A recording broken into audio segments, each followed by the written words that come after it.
Los dromedarios. Judá e Israel eran muchos, como la arena que está junto al mar en multitud, comiendo, bebiendo y alegrándose. Y Salomón señoreaba sobre todos los reinos, desde el Éufrates hasta la tierra de los filisteos y el límite con Egipto, y traían presentes, y sirvieron a Salomón todos los días que vivió. Y la provisión de Salomón para cada día era de 30 coros de flor de harina, 60 coros de harina, 10 bueyes gordos, 20 bueyes de pasto y 100 ovejas, sin los ciervos, gacelas, corzos y aves gordas, porque él señoreaba en toda la región al oeste del Éufrates, desde Tifsa hasta Gaza, sobre todos los reyes al oeste del Éufrates, y tuvo paz por todos lados alrededor. Y Judá e Israel vivían seguros, cada uno debajo de su parra y debajo de su higuera, desde Dan hasta Beer-seba, todos los días de Salomón.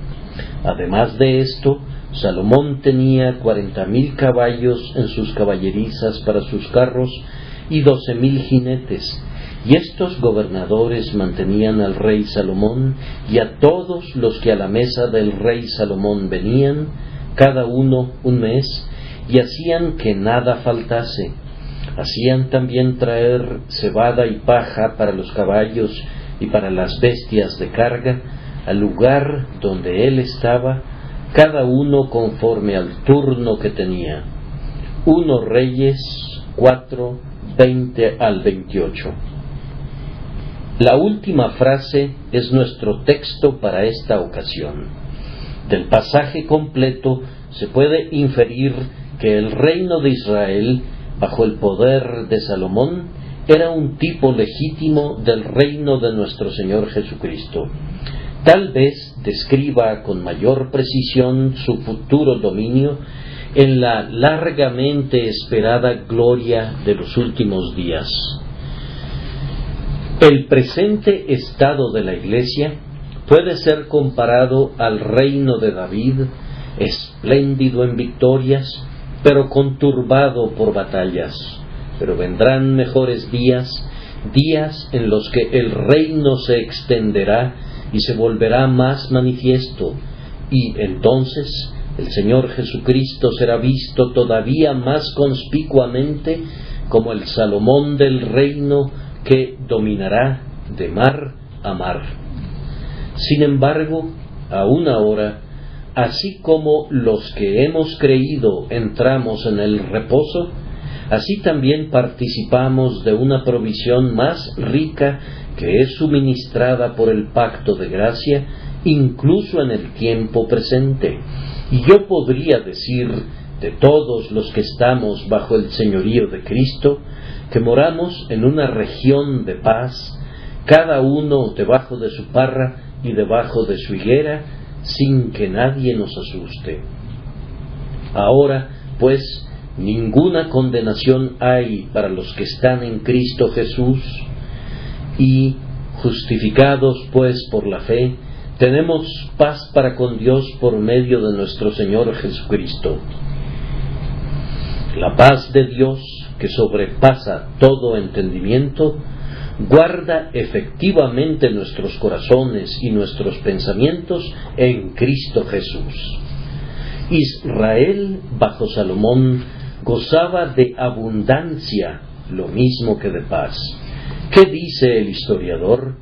Eran muchos, como la arena que está junto al mar en multitud, comiendo, bebiendo y alegrándose. Se dice que había tal abundancia en la tierra en el tiempo de Salomón, que el oro no valía más que la plata, y la plata se había vuelto de casi del mismo valor que el hierro, y en cuanto a los otros metales, se consideraban como algo insignificante. Los metales preciosos se habían vuelto tan comunes que ya casi no eran preciosos, pues eran muy copiosos. Toda la tierra fluía con leche y miel, y la gente se regocijaba y estaba alegre.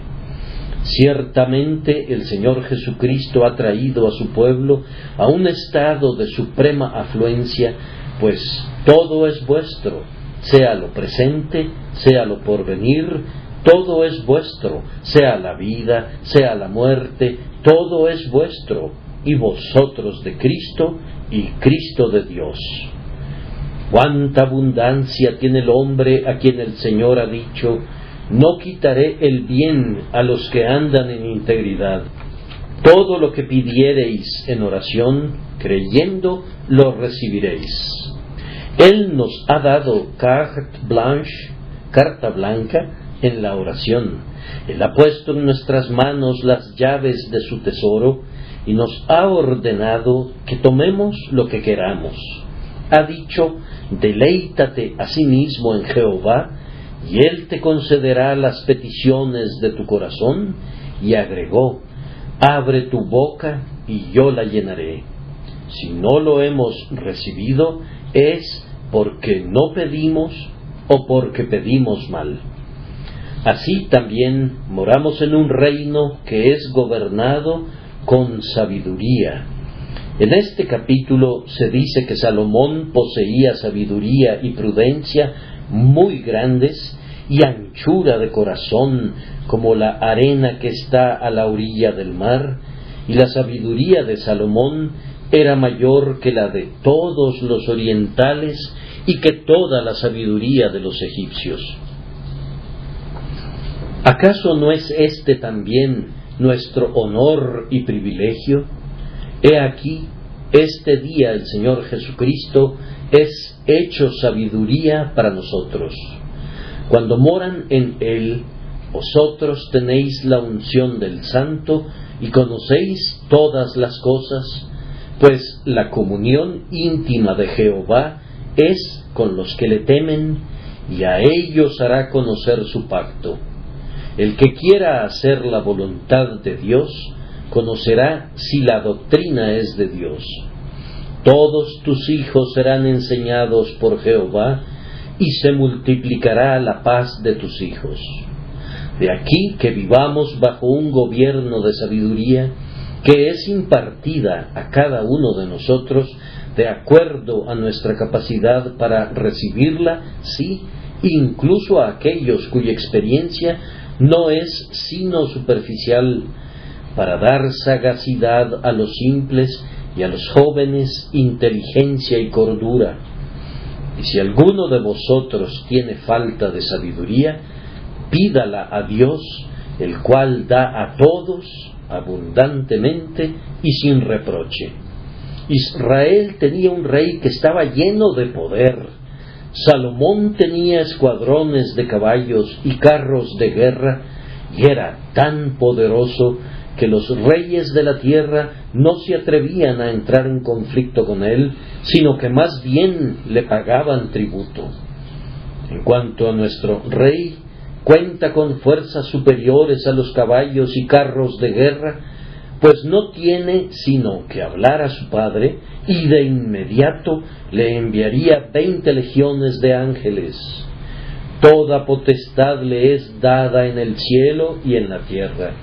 La plenitud de la deidad habita en él, para ayuda y defensa de su pueblo, y si pudieran abrir sus ojos, verían caballos de fuego y carros de fuego que rodean a su Señor.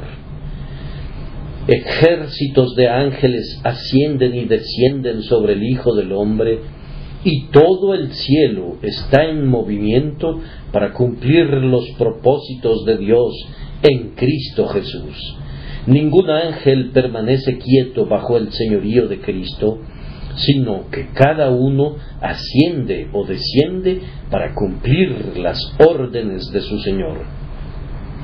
Hablando de príncipes poderosos, Él es el príncipe de los reyes de la tierra, el bienaventurado y solo soberano, a quien pertenece el gobierno sobre todos los principados y potestades. Podría proseguir con el paralelo, pero ese no es el propósito de mi sermón. El gran reino de Salomón era administrado por un selecto cuerpo de gobernadores y ciertas personas eran nombradas como responsables de cada provincia, quienes, entre otros deberes, tenían que abastecer la mesa y las caballerizas del rey Salomón, y en las caballerizas mantenían caballos de guerra y también veloces dromedarios que eran usados de la misma manera que los caballos de posta para llevar mensajes rápidamente de una estación a otra. Estos velosos corceles y estos dromedarios corrían de ciudad en ciudad con los mandatos reales, y así el país entero era mantenido en vigente comunicación con la capital. Los gobernadores designados tenían la obligación de abastecer el alimento de estos caballos y de los dromedarios, y todo lo demás que concerniera a los asuntos del rey. Y mi tema, el día de hoy, ilustrará la semejanza entre esos arreglos y los métodos del reino de nuestro Señor. Notaremos, primero, que cada uno de los gobernadores de Salomón tenía una obligación. El texto dice, cada uno conforme al turno que tenía. Vemos oficiales que pululan en las modernas cortes, que tal vez son altamente ornamentales, pero después de haber dicho eso, hay muy poco que podamos agregar. En ocasiones especiales y días de fiesta, llevan muchas condecoraciones y relumbran con sus estrellas e insignias y uniformes suntuosos, pero ¿cuál es el deber particular que cumplen? Está más allá de nuestra capacidad para poder comentarlo. En la corte de Salomón, todos sus gobernadores tenían un servicio que cumplir, cada uno según su obligación. Sucede exactamente lo mismo en el reino de nuestro Señor Jesucristo. Si somos verdaderamente suyos, nos ha llamado a alguna obra y oficio y quiere que cumplamos esa obligación diligentemente. No somos caballeros que disfrutan el ocio, sino hombres en armas. No somos holgazanes, sino obreros. No somos lentejuelas rutilantes, sino luces brillantes. Es una gloria suprema ser el siervo más humilde del Rey Jesús. Es más honroso ser un humilde ayudante en la cocina de Cristo que ser un par del reino terrenal.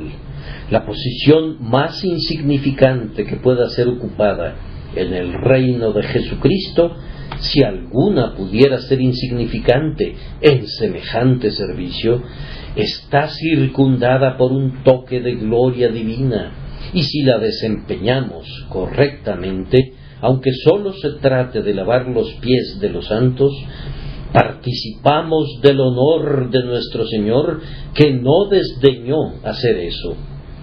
Pero nadie es colocado en ningún oficio de la Iglesia para que sea meramente ornamental. Somos puestos en nuestros lugares con un fin y un propósito, cada varón de acuerdo a su tarea y cada mujer conforme a su tarea. Amado hermano mío, tú no ocupas el puesto de ministro o de pastor para ser respetado, sino para que en todo adornes la doctrina de Dios tu Salvador. No eres ordenado, amado hermano mío, para ser un anciano o un diácono en una iglesia, para que nuestro Señor te cubra de honor, aunque te honra con ello, sino para que puedas dar gloria a Dios, para que la gente vea la gracia de Dios en ti y engrandezca a Dios en ti. Las iglesias no fueron hechas para los ministros, sino los ministros para las iglesias.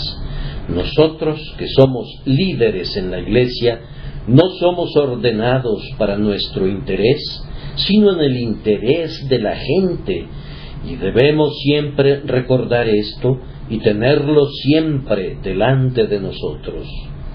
Querido amigo o amiga, si eres llamado a hacer visitas de casa en casa o a actuar como un misionero citadino o como una maestra de Biblia, tienes un trabajo por hacer y debes hacerlo bien o rendirás unas tristes cuentas al final. El oficio no te es dado para que recibas el crédito por ello o tengas el honor de cumplirlo, sino para que desempeñes un servicio real a tu Señor y Maestro Jesucristo. Ningún siervo de Cristo puede ser fiel si considera ese título como un honor estéril que no implica responsabilidad. Si queremos ser siervos y gobernadores bajo nuestro grandioso Rey, debemos inclinar nuestra cerviz al yugo y no debemos imaginar que bastará que atemos cargas sobre los hombros de otros y que actuemos como mirones. Se dice del ganado de Job que estaban arando los bueyes y las asnas paciendo cerca de ellos, pero en el campo de nuestro Señor todos nosotros deberíamos ser bueyes y trabajar en el surco constantemente. Quienes servían a Salomón eran gobernadores bajo un rey estricto, pues su sabiduría era tal que no hubiera tolerado infidelidad en ningún oficio.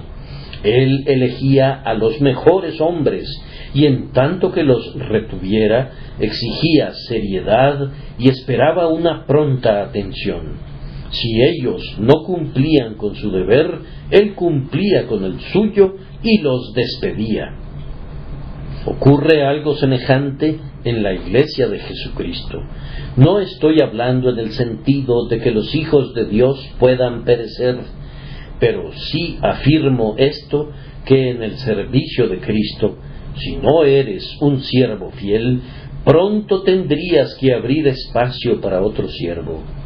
Podría ser hecho a un lado por enfermedad y entonces tendrías sufrimiento en lugar de servicio, o podría ser enviado a la retaguardia para ir detrás y llorar en aflicción debido a que no cumpliste fielmente con tu deber en el frente. Recuerda aquel texto: Jehová, cuyo nombre es celoso, Dios celoso es, y puedes estar seguro de que nuestro Señor Jesucristo es como su Padre y exige la obediencia diligente de sus siervos y el celo fiel de ellos, pues de lo contrario los destituirá y les quitará sus nombramientos. Purificaos, dice él, los que lleváis los utensilios de Jehová, pues quiere ser tenido en reverencia por aquellos que lo rodean, y los siervos impíos y los siervos infieles descubrirán pronto que su Señor puede prescindir de ellos. Muchos ministros han tenido que abandonar un lugar privilegiado porque no lo han usado celosamente para ganar almas y conducir al pueblo a la guerra santa. No dudo que muchos líderes que iban en ascenso han sido enviados de regreso a las filas porque el comandante en jefe ya no podía tener más paciencia con ellos en sus respectivas posiciones. Fueron destituidos porque desalentaban a sus colegas soldados y detenían el progreso de la campaña. No supongan que nuestro Señor Jesucristo es menos estricto en su disciplina que Moisés, pues el amor es siempre severo para con aquellos a quienes favorece grandemente. Yo cuestiono seriamente el amor de aquel hombre que pueda tolerar la infidelidad de su mujer. Ciertamente, el esposo de la Iglesia no hará eso. El amor de nuestro Señor Jesús es de un carácter tan ferviente que no puede tolerar un corazón dividido o el caminar negligente de algunos de nosotros. Hay un texto que desagrada a algunos cristianos y por tanto le extraen su corazón. Nuestro Dios es fuego consumidor. Ellos afirman, Dios sin Cristo es fuego consumidor. El texto no dice eso. Habla de nuestro Dios, y eso quiere decir nuestro Dios del pacto, nuestro Dios en Cristo, y es Dios en Cristo Jesús, quien es un fuego consumidor. Tengan cuidado de cómo tratan con Él, pues aunque su amor es fuerte como la muerte, su celo es cruel como el sepulcro. Y si nuestros corazones y motivos y propósitos en su servicio se dividieran alguna vez, sería un crimen tan grande como si uno de los siervos de Salomón hubiese estado ayudando en sus designios al faraón, el rey de Egipto. Salomón se habría encargado de que un hombre que hubiese tenido 2 señores no lo tuviera a él como uno de ellos. Nadie puede servir a 2 señores. Ciertamente, si Cristo es uno de ellos, Él será el único. Un corazón dividido es aborrecible para el amante Salvador, y nosotros no debemos insultarlo con eso. Los gobernantes de Salomón estaban también obligados a recordar que el funcionamiento ordenado del sistema entero dependía de cada uno de ellos.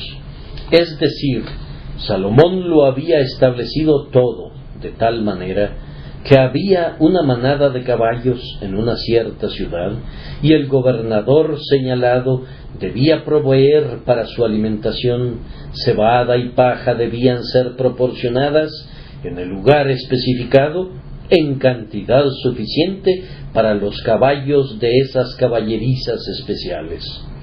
No habría servido de nada que las enviaran a algún otro lugar, y si un gobernador hubiese fallado en suministrar su departamento, los caballos habrían padecido hambre y el sistema se habría desengranado.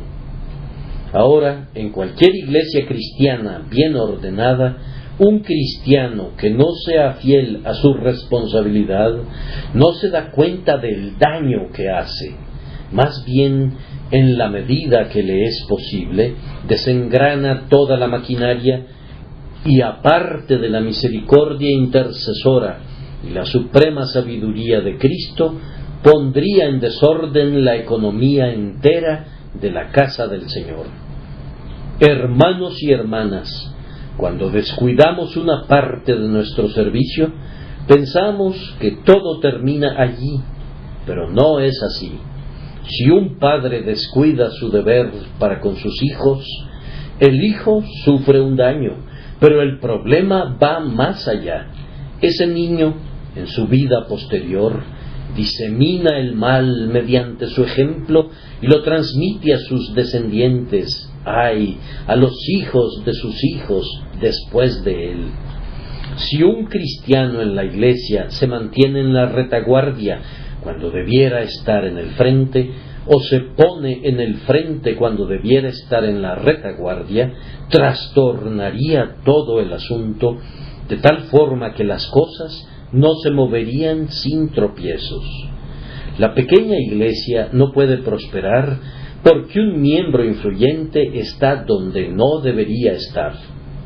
En una gran casa, los sirvientes deben guardar sus lugares, y si la cocinera persistiera en hacer los deberes de la mucama y no preparara las comidas, todo sería un embrollo.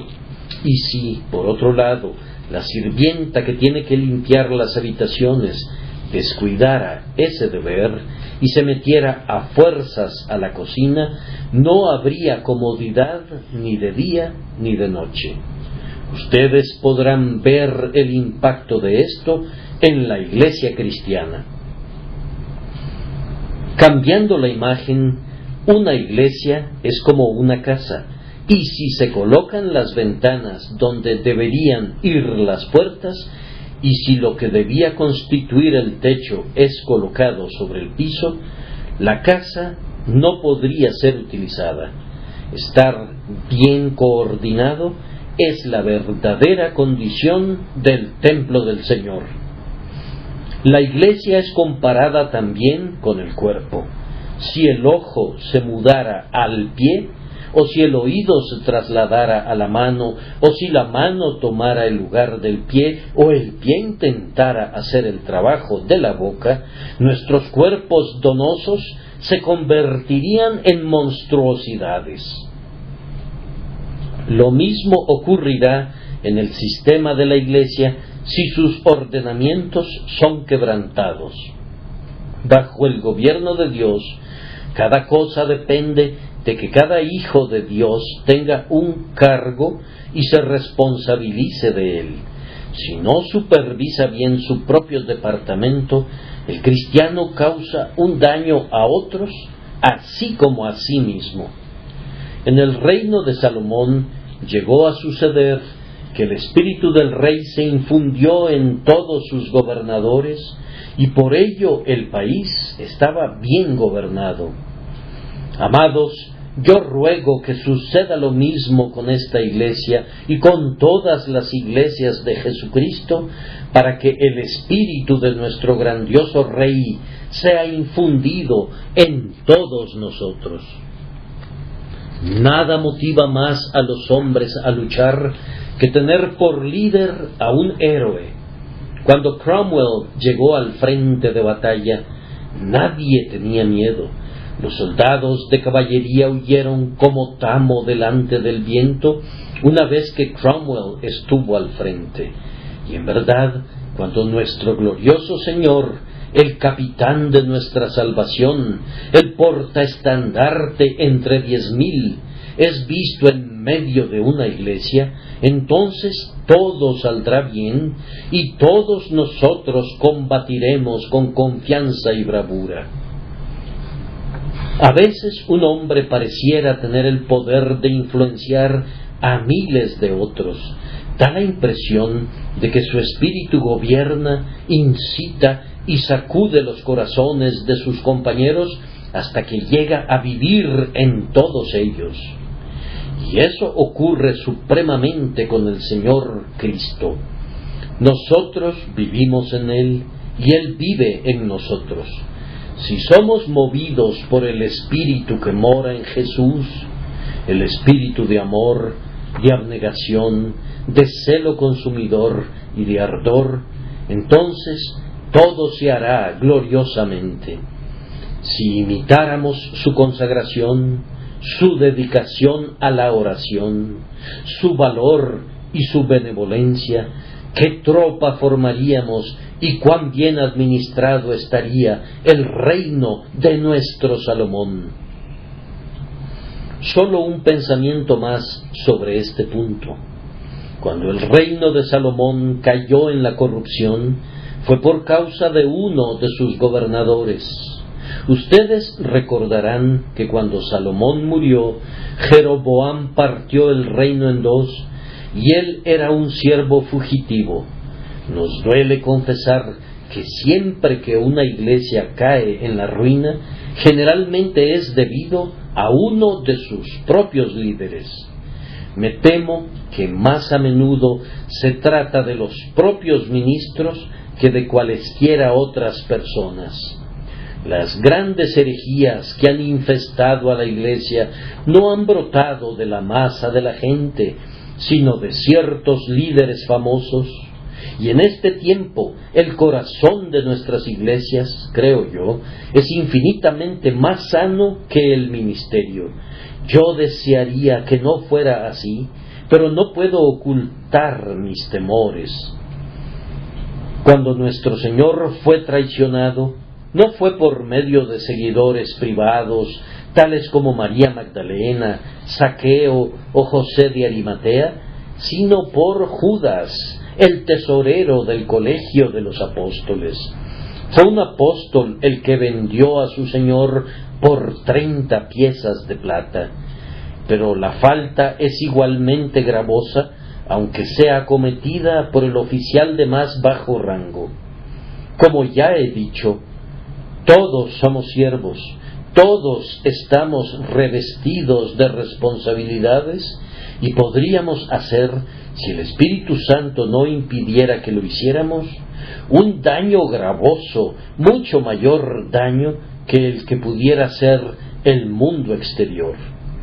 No importa que la multitud rugiente rodee los muros de Sión y que construya sus parapetos y procure disparar sus flechas desde allí, pues he aquí, la Virgen hija de Sión ha sacudido su cabeza ante sus enemigos y se ha reído hasta el escarnio. Pero cuando el traidor está dentro, cuando está escrito que, y también Judas, el que le entregaba, conocía aquel lugar, entonces el Señor es traicionado en el huerto donde frecuentaba orar. Cuando surge de las entrañas de la iglesia una serpiente, aún su propia cabeza resulta mordida. Que se esparza la pregunta, Señor, ¿seré yo? Y que Dios, por su gracia, nos conceda que ninguno de nosotros traicione jamás su cargo y cause así daño a la gloriosa causa y reino de nuestro bendito Rey. Nuestro segundo encabezado es más o menos parecido al primero. Notamos ahora que cada hombre estaba obligado a actuar conforme a la obligación que tenía, cada uno según su obligación. Los gobernadores estaban obligados a obedecer sus órdenes, primero en cuanto a la responsabilidad específica. Algunos de ellos tenían que proveer para la mesa de Salomón bueyes gordos, y otros tenían que vigilar que los corzos fueran cazados y que las aves fueran engordadas con el mismo propósito, mientras que otros eran responsables de suministrar la cebada y la paja para los caballos y los dromedarios. Como ya he mencionado, si hubieran ocupado otro lugar, si el hombre que debía proveer la cebada para los caballos hubiera alimentado a los pollos con ella, y si el gobernador que estaba obligado a cazar los corzos se hubiese ocupado en transportar la paja, habría habido una gran confusión. Y así, querido hermano, cuando no haces lo que te corresponde claramente hacer, y que eres muy capaz de hacer, sino que intentas forzosamente algo fuera de tu alcance, todo sale mal. Observa tu propio cuerpo. Si tu oído sintiera que debería comer en vez de oír, la boca sería perjudicada y la alimentación del cuerpo se llevaría a cabo de una manera muy impropia. El ojo es un miembro muy servicial, pero si persistiera en rehusarse a ver y forzosamente quisiera oír, seríamos atropellados en las calles. Cada miembro tiene su propia función en el cuerpo y debe dedicarse a su propio trabajo y no al oficio de otro. Querido amigo, ¿has descubierto lo que puedes hacer, aquello para lo que el Señor te ha preparado y bendice cuando haces? Entonces adhiérete estrictamente a ello y hazlo cada vez mejor, y de ninguna manera debes quejarte de tu vocación. No critiques a otros cuyo trabajo difiera del tuyo. El ojo sería muy necio si dijera: no me digan nada acerca de ese frívolo miembro que es el oído, no sirve para nada, pues solo sabe lo que se le dice y es tan ciego que no puede ver una casa aun si estuviese a 1 metro de distancia, y ni siquiera un monte que tuviera 2 kilómetros de altura. Igualmente vano sería que el oído dijera: no me hablen de la boca, es un órgano egoísta que siempre necesita ser alimentado, no sirve para nada, pues no puede oír, y si dispararan un cañón muy cerca de ella, no lo percibiría. Tampoco puede decir la boca: Ese pie errante siempre anda corriendo por todos lados. ¿Por qué no funciona como la mano? Ni la mano puede tampoco criticar a la lengua porque se jacte de grandes cosas y no haga nada. Habría una triste confusión en el cuerpo si tal espíritu prevaleciese. Pero la mano se apega a su trabajo y aún allí hay una subdivisión de servicio. El dedo meñique juega un papel que el pulgar no puede desempeñar, y hay algo para el pulgar que el dedo índice no puede hacer. Lo mismo sucede en la Iglesia de Dios. Cada uno de ustedes debe descubrir lo que puede hacer y luego buscar, con la ayuda de Dios, el Espíritu Santo, hacer eso, haciendo su mejor esfuerzo por amor a Jesús. Observen que con Salomón era cada uno según su obligación en cuanto a medida.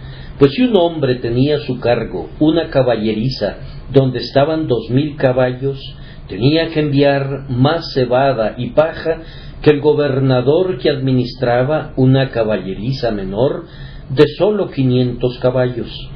El proveedor que había recibido órdenes de abastecer a la mesa de Salomón con bueyes gordos tenía que enviar más que el que abastecía las mesas de los oficiales inferiores. Noten muy bien esto, pues algunos de nosotros estamos obligados a hacer mucho más que otros. Algunos de nosotros cargamos con pesadas responsabilidades, y si dijéramos, yo no haré más que los demás, pues no necesito sobrecargarme, seríamos incapaces de ocupar la posición a la que Dios nos ha llamado. Queridos amigos, no tengo miedo de que alguno de ustedes hiciera demasiado por Jesucristo, sino que me gustaría que lo intentaran. Solo prueben ahora para ver si pueden ser demasiado ardientes, demasiado abnegados, demasiado celosos o demasiado consagrados. Sería una lástima que no intentaran tal cosa.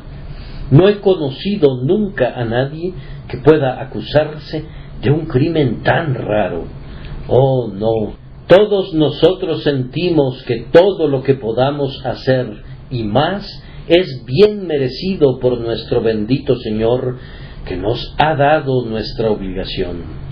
No olviden que ustedes, que son padres, deberían ser mejores personas que los solteros que no tienen hijos que los imiten o que copien su ejemplo. Los que son patronos de empresas grandes deberían ser mejores personas porque sus obreros observarán cómo viven. Los que tienen talentos y habilidades deberían ser más activos que aquellos que no cuentan con eso, pues 5 talentos exigen mayor interés que 1. Por favor, recuerden la regla de la proporción. Si tienes 5 talentos y tu hermano tiene solamente 1, podrías hacer el doble de lo que él hace y sin embargo no cumplir con tu meta. Él es fiel con su pequeño capital, pero tu proporción es 5 veces mayor y por tanto es doblemente insuficiente de lo que se espera de ti. Muchas sirvientas jóvenes dan su moneda de 4 peniques como ofrenda, y si los que son ricos mantuviesen la misma proporción, el oro no sería un metal tan escaso en la tesorería del Señor. El diezmo podría ser demasiado para algunos, pero la mitad de eso podría no ser suficiente para otros. Debe ser cada uno según su obligación, tanto en la medida como en el contenido. Cada uno según su obligación era aplicable al lugar, pues si el siervo que tenía que enviar la cebada para los dromedarios a Jerusalén la hubiese enviado a Jope, o si el hombre de Jope hubiese enviado todo su forraje a Jericó, habría habido un problema considerable y un clamor en los establos, pues si la carne de engorde y las gacelas para la mesa de Salomón cuando se quedaba en la casa del bosque del Líbano, hubiese sido enviada a su otra casa en el monte Sión, el rey habría tenido su mesa indebidamente abastecida. Algunos hombres no están satisfechos con servir a Dios en su propio lugar. Deben alejarse a una distancia de 50 kilómetros o de 100 kilómetros antes de poder trabajar. ¿Acaso es correcto eso? Recuerdo un pequeño texto en los Proverbios: cual ave que se va de su nido, tal es el hombre que se va de su lugar. Hay una órbita para cada estrella que engalana el cielo, y una hoja de hierba para cada gota de rocío que adorna el prado. Oh, que cada persona guardara su lugar. Mucho depende de la posición que se ocupa. Las estatuas que están sobre un edificio pueden verse magníficas y se proyectan en la proporción adecuada, pero si esas estatuas dijeran de noche: no nos agrada estar aquí arriba en este lugar tan expuesto, bajaremos y nos quedaremos en la plaza pública, verían de inmediato que el artista nunca tuvo el propósito de que estuviesen allí, pues no conservarían su proporción en su nueva posición. Por tanto, un hombre es un hombre cuando guarda su nicho, pero podría dejar de ser alguien si lo abandonara. He conocido a muchos hombres que no han hecho nada hasta que encontraron su lugar y luego han asombrado a sus amigos. Encuentro que es así con los jóvenes que entran en el ministerio. Un hermano no ha tenido éxito en su primera posición. De hecho, ha sido un completo fracaso. Y sin embargo, cuando Dios le ha abierto la puerta adecuada, ha hecho maravillas. ¿Por qué no tuvo éxito antes? Porque no estaba en su lugar. La mejor cosa, cuando es aplicada al propósito que no es el adecuado para ella, es un mero desperdicio, y el mejor individuo en una posición impropia podría ser, sin saberlo, un obstáculo para la causa que ama. El gobernador de Salomón habría sido muy necio si hubiera enviado su cebada hasta Dan, cuando era su deber transportarla a Beer-seba. Encuentra tu lugar, buen hermano, y no tengas prisa por cambiarte. El que abre una tienda en una docena de ciudades en la misma cantidad de años, al final buscará en vano una tienda que lo mantenga. El espíritu errante conduce a la pobreza. Quienes están ávidos de cambiarse porque se imaginan que dejarán atrás sus problemas, están muy engañados, pues estos se encuentran en todas partes. Pronto se verían involucrados en la misma situación que Jonás, que pensó que todo estaría bien si pudiera evitar las pruebas de Nínive, pero se había olvidado de los problemas de estar a bordo de un barco en medio de una tormenta. Yo no creo que habría querido huir a Tarsis otra vez. Ese único experimento lo satisfizo, y yo espero que ustedes se beneficien de su experiencia. No traten de huir por su propia cuenta, pues si en efecto se esforzaran por escapar de la ardua labor para su Señor, quisiera que recordaran que el mar es lo mismo de tempestuoso ahora que como ha sido siempre, y las ballenas son ahora más escasas que en los días de Jonás, y es muy poco probable que depositen en la costa a un hombre vivo.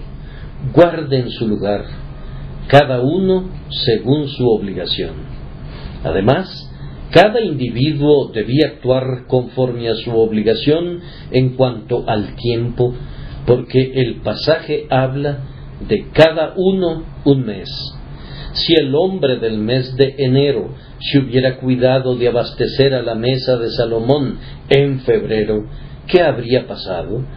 Había un hombre establecido para febrero, y habría habido 2 suministros para un mes, pero ninguno para las primeras semanas del año.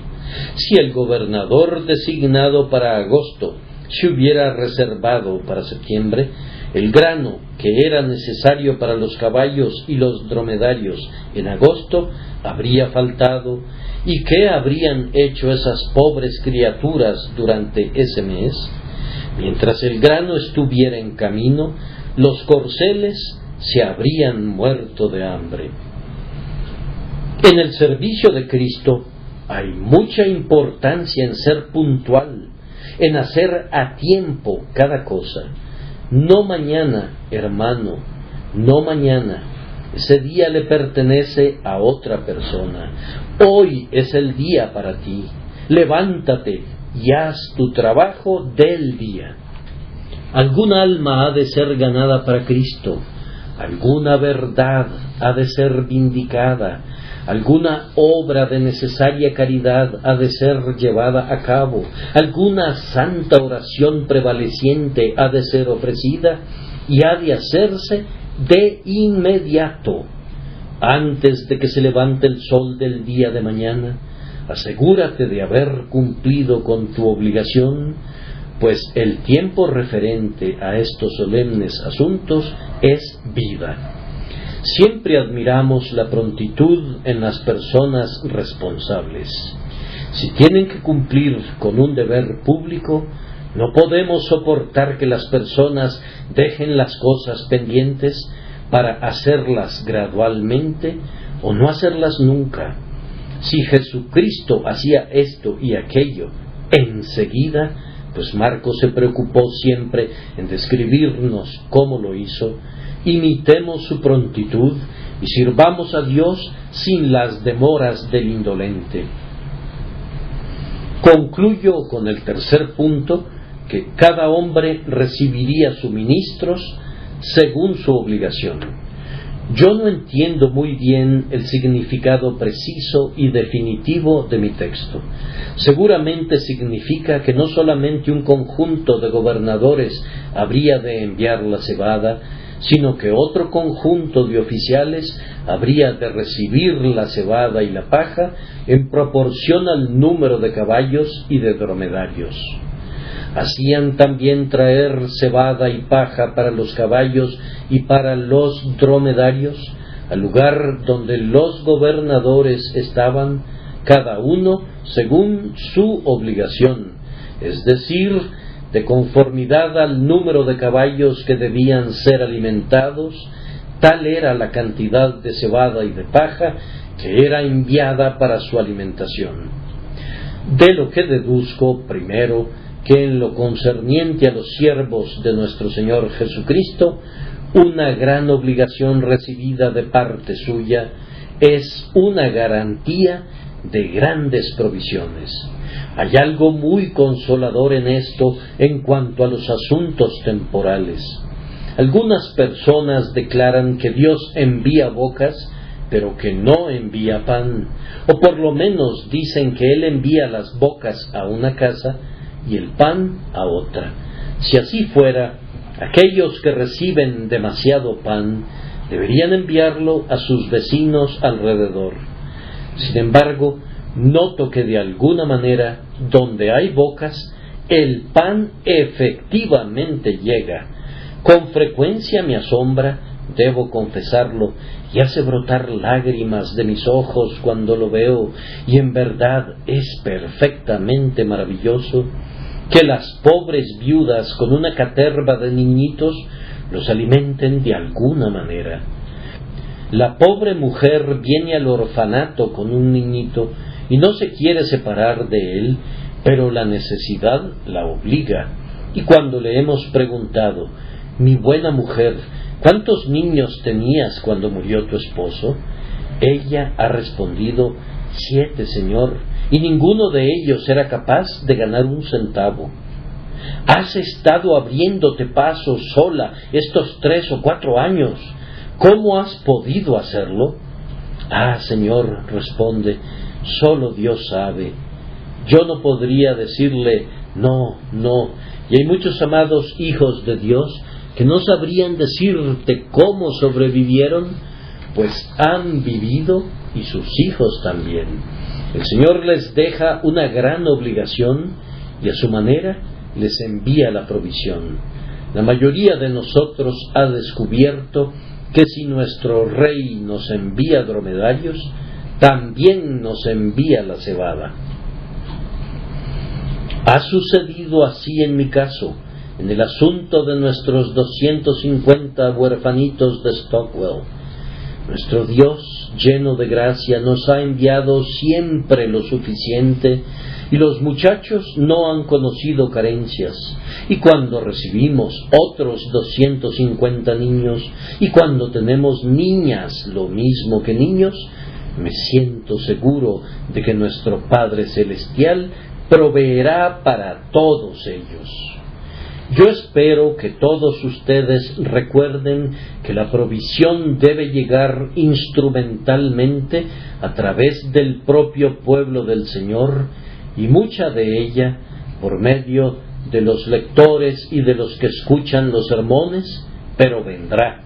Si el Señor pone más dromedarios en mis establos, confiaré en el correspondiente incremento de la cebada y de la paja, pues estoy muy seguro de que Él los enviará. Cuando pienso en mi querido amigo, el señor George Mueller, con 2050 huerfanitos y nada de lo cual depender, como dicen, sino solamente oración y fe, me regocijo grandemente. Él no tiene nunca un temor ni una carencia y está tan tranquilo como si fuese un día de guardar encarnado. Si tuviésemos 20,000 huérfanos que alimentar, nuestro Señor es sumamente capaz de abastecerlos a todos. Él alimenta el universo y muy bien podemos confiar en Él. Si tuviésemos una fe sencilla, semejante a la de un niño, descubriríamos que una gran obligación es una garantía de una gran provisión, cada uno según su obligación. Lo mismo que ocurre con las cosas temporales, sucede con la gracia. Cuando Dios da a un hombre unas cuantas personas que cuidar, le da la gracia suficiente, y cuando le da 10 veces ese número, Él incrementa la unción divina. Si el Señor te envía una pequeña prueba, querido hermano, tendrás la gracia suficiente, y si te envía una prueba gigantesca, de igual manera tendrás suficiente gracia. Si te diera alguna pequeña obra para que la desarrolles en la retaguardia, tu fuerza será como tu día, y si te asignara una gran obligación en el frente de la línea enemiga, no te faltará nada, cada uno conforme al turno que tenía. No contarás con un centavo de gracia excedente, no tendrás nunca demasiada gracia para que te jactes de ella y hables de haber vivido durante meses sin pecar y de insensatas cosas parecidas. Te verás forzado a sentir que, cuando hubieres hecho todo, siervo inútil eres. Nunca en mi vida he tenido en la mañana el maná sobrante del día anterior, ni siquiera migajas. He estado tan hambriento siempre que he tenido que devorar todo lo que podía recibir en ese lugar y en ese instante. He vivido de la mano a la boca. La mano ha sido la de mi Señor, que siempre está llena, y la boca ha sido la mía, y siempre ha estado abierta pidiendo más. Cuando he tenido en mi ministerio una doble cantidad de comida, he tenido un doble número de personas que alimentar. La gracia del Señor ha sido suficiente para mis necesidades, pero no me ha dejado espacio para gloriarme en el yo. Sin embargo, tómenlo como un hecho seguro que una gran obligación es una garantía de una gran provisión. Ahora vamos a voltear la verdad y diremos que una gran provisión indica una gran obligación. Oh, que algunos pensaran en esto. Un hombre se ha vuelto más rico de lo que solía ser. Hermano, con más cebada y con más paja, deberías mantener más dromedarios. Quiero decir que Dios no envió ese grano para que lo destruyeran los ratones, sino que tiene el propósito de que sirva de alimento. Cuando Dios da a los hombres dinero o medios de cualquier tipo, deberían sentir que son sus mayordomos y usar todo lo que tengan para su Señor. Si no lo usaran, sino que lo guardaran, les sucedería lo que una vez le aconteció a un arroyuelo. Siempre había estado corriendo, serpenteando, haciendo fluir su corriente hacia el río y vaciándose siempre de esta manera, pero siempre rebosante. Este arroyuelo se volvió avaro y dijo: he sido demasiado pródigo, no he hecho ninguna provisión para el clima del ardiente verano, siempre doy todo lo que recibo. El agua corre a través de mí en una corriente perpetua y nada se queda. Esto debe cambiar. Voy a formar un gran acopio y a llenarme. Así que se formó una ribera que lo atravesaba. Construyó una represa y las aguas comenzaron a crecer y a elevarse. Después de un corto tiempo, el agua adquirió un color verde y se volvió pestilente. Se llenó de todo tipo de malas hierbas y se volvió guarida de todo tipo de criaturas que se arrastraban y comenzó a exhalar un olor ofensivo. Se convirtió en una gran molestia para los aldeanos, que tuvieron que llamar a las autoridades sanitarias para deshacerse de él, pues se había convertido en fuente de fiebres. ¿Qué te pasó, tú que fuiste un arroyo centelleante? ¿Qué fin ha llegado a tu brillante y alegre vida? ¿Ven el sentido de la parábola?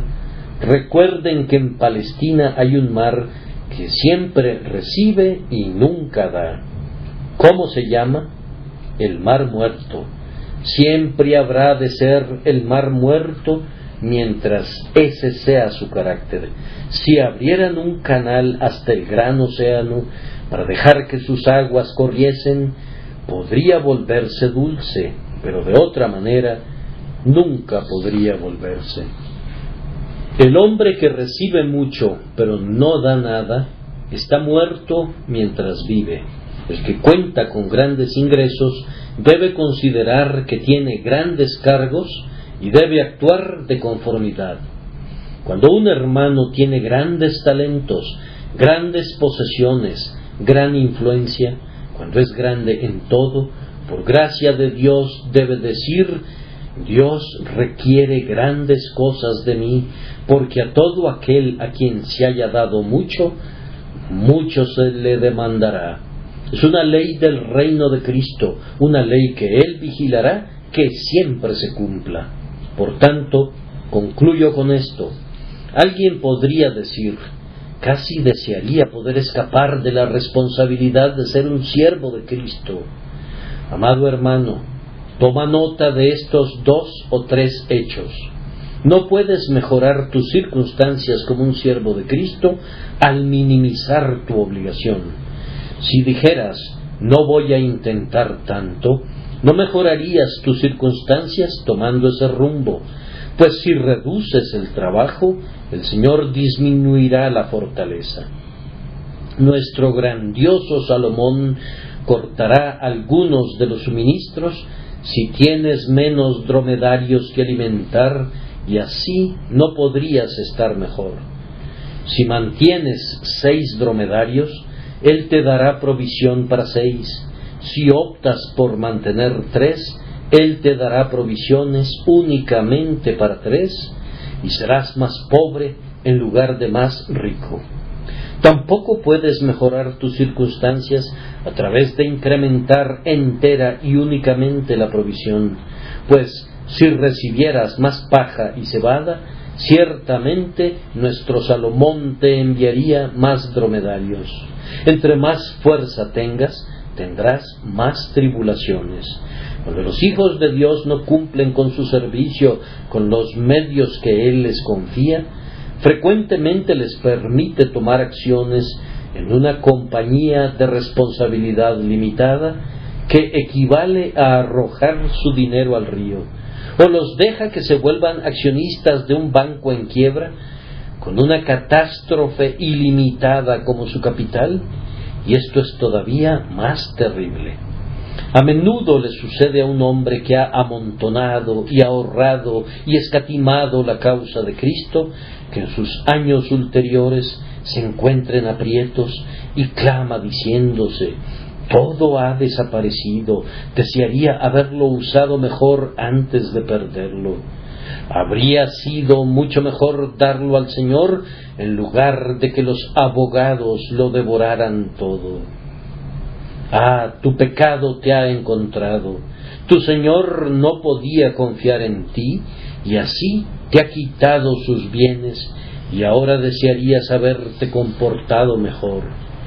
Recibamos las advertencias que nos proporcionan esos malos administradores y veamos que, según nuestra obligación, recibamos los suministros y conforme lleguen los suministros, los usemos sabiamente.